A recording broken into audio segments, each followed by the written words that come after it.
Hasil pertandingan kemarin kita menang 2-0 lewat gol Tom Hey dan Sadi Ramdhani. Iya, Sadi Ramdhani akhirnya menarik ya kemarin. Semalam juga mungkin ada beberapa hal yang disampaikan juga.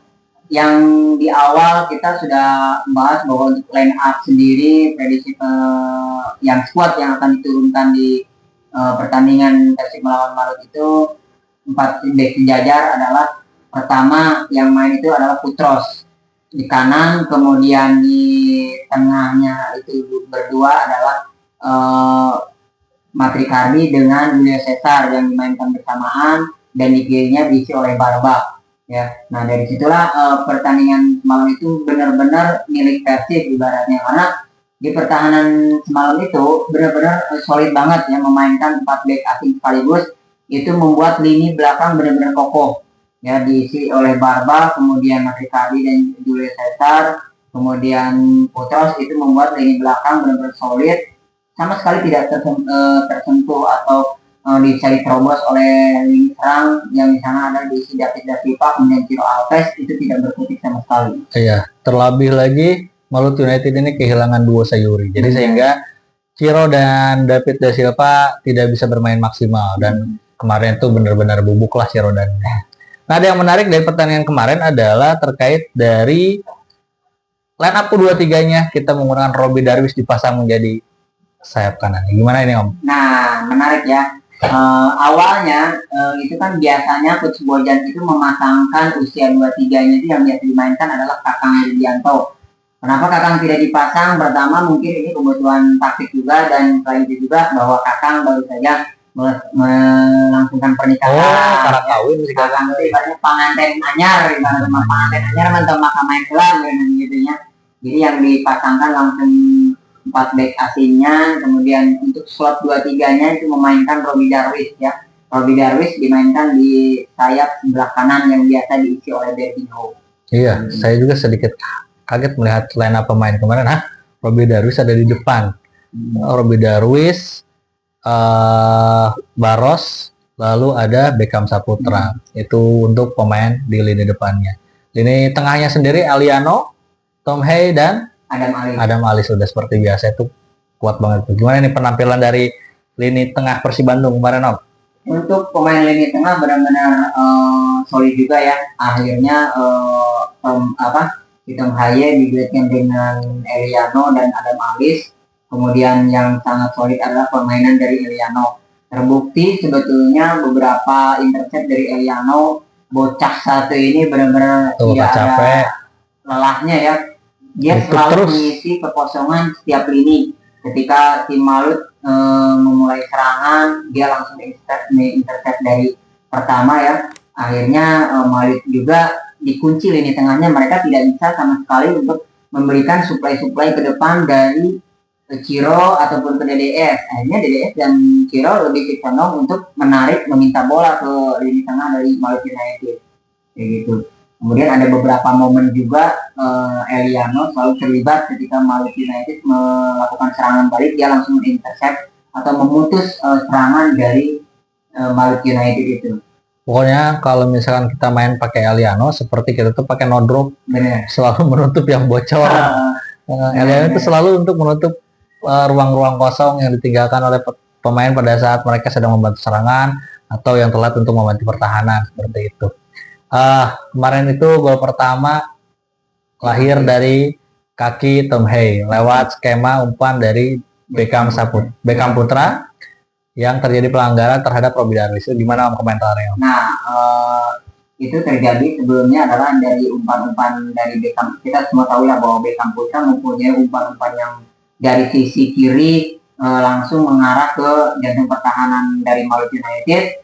Dan di sana sebetulnya awalnya adalah memberikan passing kepada Baros ya, tapi karena umpan terlalu kencang akhirnya lewat dari Baros. Sebetulnya bola itu sudah mengarah ke Robby Darwish.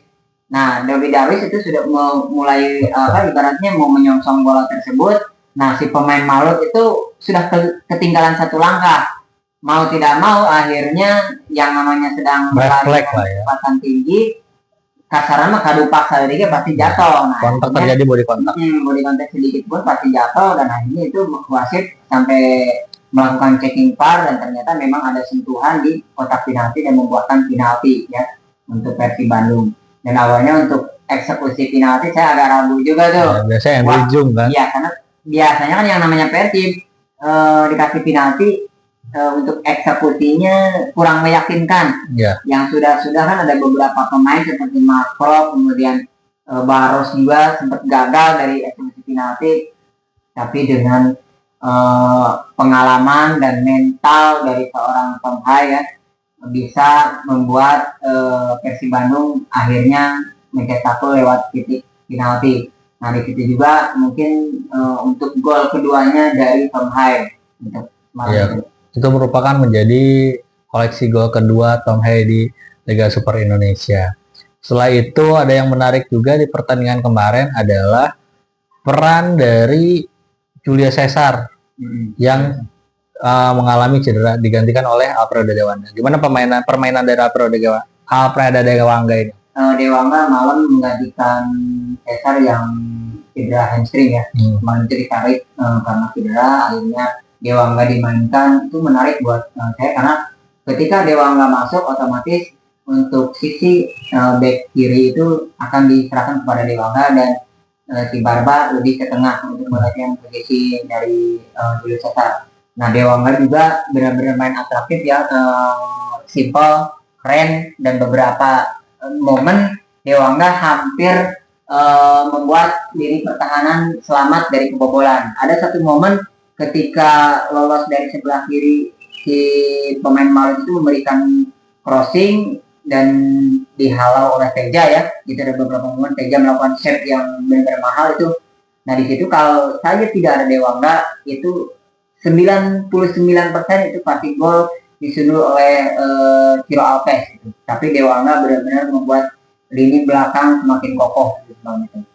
Ya, untuk saat kita sudah tahu skornya 2-0 berarti di lini belakang itu tidak terjadi masalah. Dengan skor 2-0 juga berarti di lini depan juga tidak terjadi masalah. Sadi Ramdhani baru masuk langsung cetak gol. Nah itu benar-benar Sadi Ramdhani milik. Nah ibaratnya gitu, kalau milik mah tidak akan kemana. Nah itulah Sadi Ramdhani ya. Milik tidak akan kemana itu seperti itu contohnya, baru masuk sentuhan pertama masuk lapangan, kemudian ada umpan dari Berginho, sentuhan pertama langsung membuahkan hasil dan mencetak gol. Itu belum 1 menit itu Sadi Ramdhani masuk itu menit 87. Ya itu benar-benar performanya yang benar-benar tidak usah capek-capek kayak sebelumnya kan, kayak Tom Hai, kemudian si Henry Jung sampai kena tiang. Tapi Sadi Ramdhani kalau udah rezekinya dapat soloran dari Berginho langsung mencetak gol. Keren banget Sadi Ramdhani. Itu tapi semalam juga jadi kredit untuk Berginho. Berginho bermain bagus, dia mengorbankan ininya lebih ke untuk sebagai seorang memberikan asis terhadap dia memberi ruang terhadap para pemain sayap gitu. Betul. Nah Berginho awalnya kan seperti kasusnya si Rama Marsilio yang out. Nah itu Berginho awalnya kan diragukan ya, tapi semakin kesini penampilannya dan performanya semakin baik, dan kemudian Coach Bojan juga mungkin ibaratnya bisa memberikan bahwa Berginho itu meyakinkan bisa bermain secara kolektif dan secara tim. Awalnya kan lebih ke individu dari beberapa pertandingan awal, akhirnya Berginho bisa melakukan permainan secara kolektif dan bermain baik. Terbukti dia semalam memberikan asis kepada Sadi Ramdhani. Iya.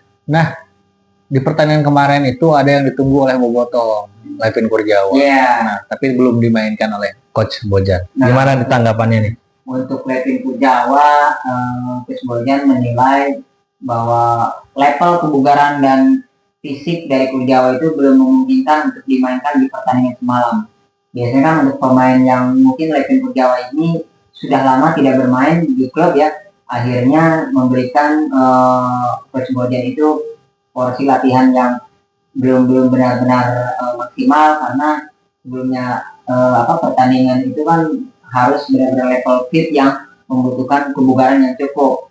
Walaupun saya sempat awalnya sih mengira bahwa Bojan akan memberikan kesempatan bermain itu minimal 5 atau 10 menit sebelum pertandingan atau 15 menit lah ya.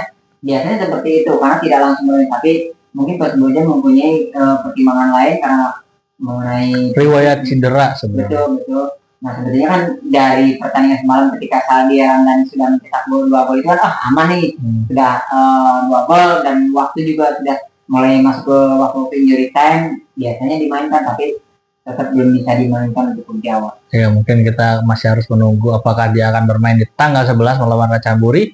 Kita tunggu saja nanti. Nah, menarik terkait dengan sekarang posisi Persib Bandung. Berarti masih kokoh di puncak klasemen, menduduki peringkat pertama dengan poin 47. Iya, 47 beda selisih dengan beberapa. Ibaratnya memberikan jarak semakin jauh dengan posisi kedua klasemen dan kedua dan ketiga. Nah, sementara pertandingan saat ini juga ini pertandingan Borneo sedang berlangsung ya.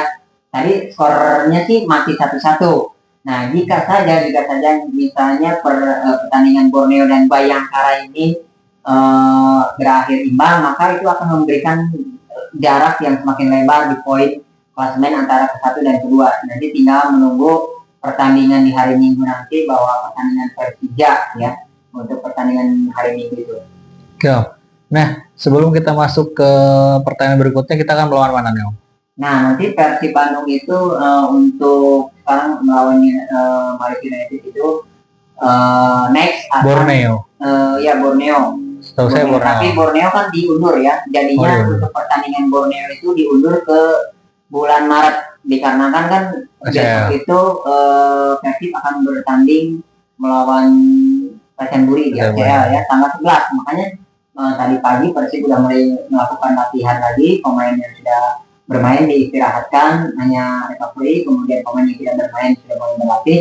Nah setelah itu mungkin tanggal berapa akan langsung berangkat ke Thailand untuk melakukan pertandingan dengan Ratchaburi di ACL 2. Nah untuk Borneo diundur ke bulan Maret yang seharusnya kan nanti setelah Maluku itu melawan next di pekan ke-21 itu dengan Borneo, tapi ditunda.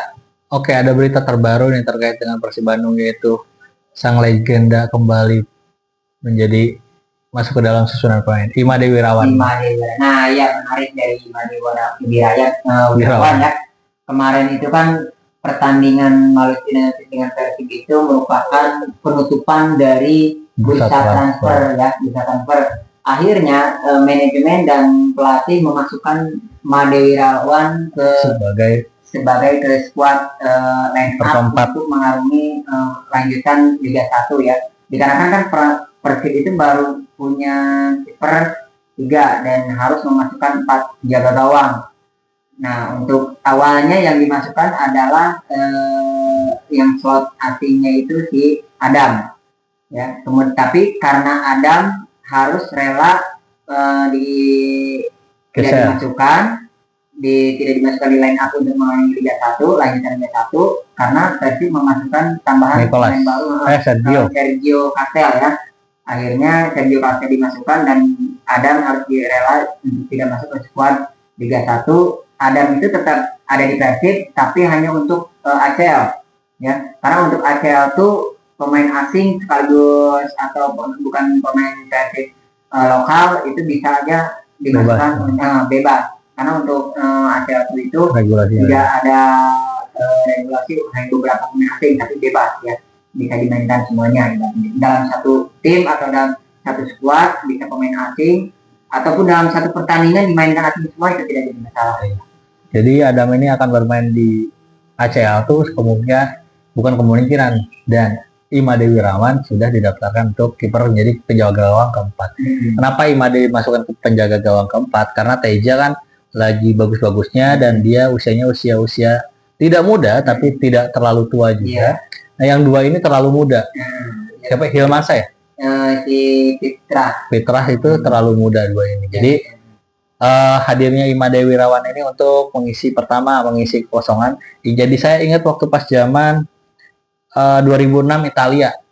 Kalau tahu Italia itu 2006 tuh membawa kiper Gianluigi Buffon, Marco Amelia itu lagi bagus-bagusnya itu, dan kiper ketiganya itu Angelo Peruzzi. Angelo Peruzzi itu udah tua banget. Angelo Peruzzi itu lagi tua-tuanya. Nah tapi dia datang itu sebagai untuk menghangatkan di ruang ganti, sebagai cadangan ketiga, tapi porsinya juga pas gitu. Nah, ingat pada saat itu semoga Imam Dewi Wirawan ini bisa masuk ke dalam squad. Mungkin nanti ada jam bermainnya dan juga bisa menambah terkait dengan kesulitan tim.